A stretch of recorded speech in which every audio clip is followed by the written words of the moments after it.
Perkara yang paling penting dalam kehidupan manusia adalah perkara iman. Tidak ada perkara yang lebih penting daripada iman.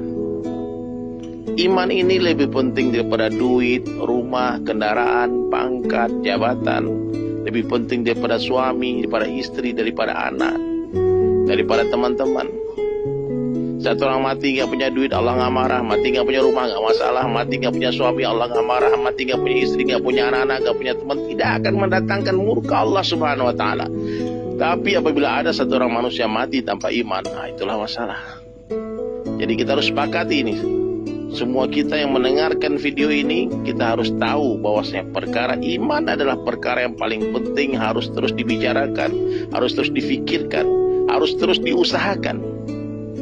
Nah, sebagaimana hari ini, sebagian besar manusia di dunia, mereka menganggap yang penting itu adalah perkara kesehatan. Maka hari-hari bicara tentang kesehatan, mengusahakan tentang kesehatan. Di mana-mana kalau bertanya, jumpa orang tanya, sehat kamu, apa kabar, bagaimana sehat? Dulu kalau sahabat berjumpa, bukan itu yang mereka tanyakan. Ketika sahabat berjumpa dengan sahabat yang lain, yang mereka tanyakan, bagaimana kabar iman kalian? Bukan bagaimana kabar kesehatan kalian, bukan bagaimana kabar keluarga kalian, anak kalian. Bukan itu yang pertama mereka tanyakan. Tapi ketika sahabat berjumpa dengan sahabat yang lain, apa yang mereka tanyakan? Bagaimana imanmu? Mari kita beriman sesaat. Mari kita tingkatkan iman kita. Kalau Nabi SAW berjumpa dengan sahabat juga begitu, menanyakan bagaimana imanmu?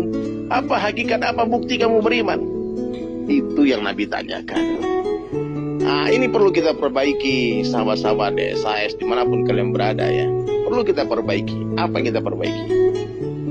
Nah, bahwasanya pembicaraan, perkataan, perbuatan yang paling penting, urgensi yang pertama, yang utama yang kita tanyakan, kita bicarakan, pikirkan adalah tentang iman.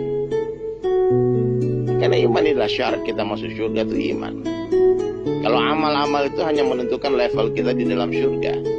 Tapi iman yang bercampur dengan kesyirikan, Allah tidak akan terima. Sebagaimana kita tidak mau menerima minyak bercampur dengan air.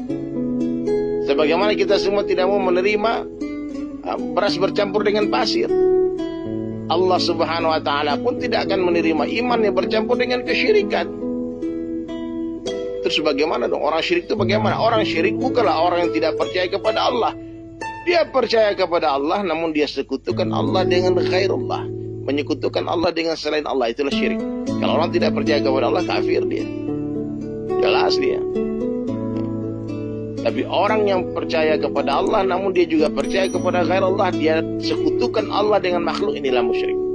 Orang beriman mutlak yakin sempurna hanya Allah yang berkuasa, selain Allah tidak kuasa. Nah, bisa nggak kita ucapkan hal semacam ini? Allah kuasa, makhluk tak kuasa. Allah yang menciptakan, makhluk diciptakan. Allah yang memelihara, makhluk dipelihara. Allah yang memberi rezeki, selain Allah diberikan rezeki. Nah, makhluk ini bisa kita ganti dengan selain Allah. Siapa itu makhluk? Siapa saja selain Allah adalah makhluk. Hatta Jibril alaihissalam adalah makhluk. Jibril alaihissalam itu pernah dinafikan oleh Nabi Ibrahim alaihissalam. Ketika Jibril alaihissalam, amirul malaikat, pemimpinnya para malaikat, datang menawarkan bantuan kepada Nabi Ibrahim alaihissalam ketika hendak dibakar oleh Namrud laknatullah alaih. Apa jawaban Nabi Ibrahim alaihissalam? Hasbunallah wa ni'mal wakil. Cukup Allah sebagai penolongku. Nah, inilah tauhid. Menafikan ghairullah, meyakini hanya Allah yang berkuasa, selain Allah tidak bisa apa-apa, bukan apa-apa, bukan siapa-siapa, tidak bisa memberikan manfaat dan mudarat sedikit pun tanpa izin Allah. La ilaha illallah. Di hari kita bercerita tentang kebesaran Allah, di hari kita mendengar tentang kebesaran Allah, di hari kita berbicara tentang kebesaran Allah, hari itu iman kita akan meningkat. Tapi di hari kita bercerita tentang perkara kebesaran selain Allah, maka hari itulah iman kita akan menurun. Kenapa iman kita turun naik, hadirin sekalian? Karena kita semua tidak istiqomah dalam membicarakan tentang kebesaran Allah. Maka mulai hari ini seluruh sahabatku sekalian, perbaiki lisan. Sebelum kita memperbaiki hati kita, perbaiki lisan kita.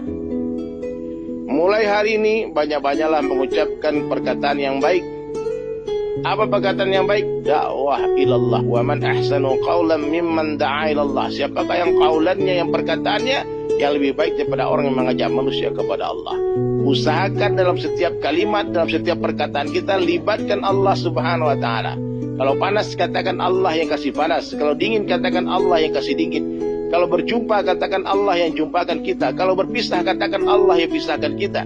Allah yang menghidupkan kita, Allah yang mematikan kita. Selain Allah tidak bisa apa-apa, tidak bisa menghidupkan, tidak bisa mematikan. La ilaha illallah. Libatkan Allah. Kita tidak duduk namun didudukkan oleh Allah.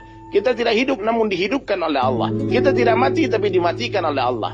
Kita tidak berjalan namun diperjalankan oleh Allah. La ilaha illallah. Kita tidak ada tapi kita diadakan oleh Allah. Dunia ini tidak ada, dunia ini pun diadakan oleh Allah. Bahkan surga dan neraka tidak ada, surga dan neraka pun diadakan oleh Allah. Allah subhanahu wa ta'ala itu ada sebelum seluruh makhluknya ada. Dan Allah subhanahu wa ta'ala akan tetap ada setelah seluruh makhluknya sudah tidak ada. Seandainya seluruh makhluk sepakat mengatakan Allah tidak ada, Allah subhanahu wa ta'ala akan tetap ada.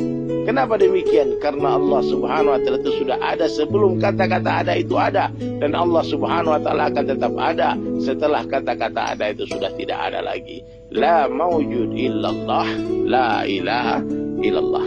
Renungkan muzakarah singkat ini. Penuhi hati dengan kebesaran Allah. Ingat, hati seperti singgasana. Siapa saja yang dulu di sana akan menjadi raja. Siapa yang tidak mau menghambakan dirinya kepada Allah, dia pasti akan menjadi hamba selain Allah. Siapa yang tidak mau menghambakan diri kepada Allah, maka dia akan menjadi hamba selain Allah. Maka takutlah hanya kepada Allah Ta'ala saja. Cintailah Allah Ta'ala melebihi segala-galanya. Siapa yang berangkat meninggalkan dunia dalam keadaan hati mencintai Allah dan Rasulnya melebihi siapapun termasuk dirinya sendiri, maka itulah kejayaan, itulah kesuksesan yang besar, itulah keagungan yang besar. Maka banyak-banyaklah ucapkan la ilaha illallah.